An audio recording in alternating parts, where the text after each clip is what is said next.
ಸಂಗಮದಲ್ಲಿ ನಡೆಯುತ್ತಿರುವ ಅನುಭವ ಮಂಟಪ ಬಸವಾದಿ ಶರಣರ ವೈಭವ ಕಾರ್ಯಕ್ರಮದ ನಿಮಿತ್ತ ರಾಜ್ಯಾದ್ಯಂತ ಬಸವಣ್ಣನವರ ಸ್ತಬ್ಧ ಚಿತ್ರವು ಸಂಚರಿಸುತ್ತದೆ. ಅದರಂತೆ ಇಂದು ಇಳಕಲ್ ನಗರಕ್ಕೆ ಬಂದಿದ್ದ ರಥವನ್ನ ಇಳಕಲ್ಲಿನ ಶ್ರೀ ಮಠದಿಂದ ತಾಲೂಕಿನ ಹಳ್ಳಿಗಳಿಗೆ ಸಂಚಾರ ಚಾಲನೆಯನ್ನ ಶಾಸಕ ವಜೀನಂದ ಕಾಶಪ್ಪನವರು ಚಾಲನೆ ನೀಡಿದರು.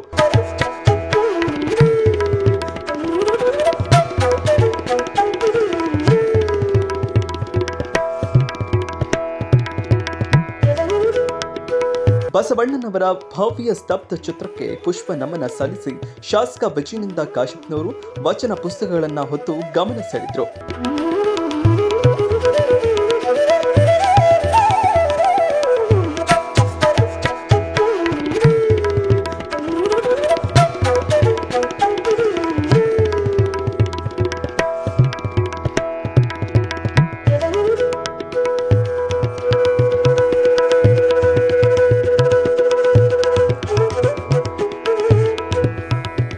ಇನ್ನಷ್ಟು ಅಪ್ಡೇಟ್ಗಳಿಗಾಗಿ ಫಾಲೋ ಮಾಡಿ ವಿಜಯ ಧ್ವನಿ ನ್ಯೂಸ್.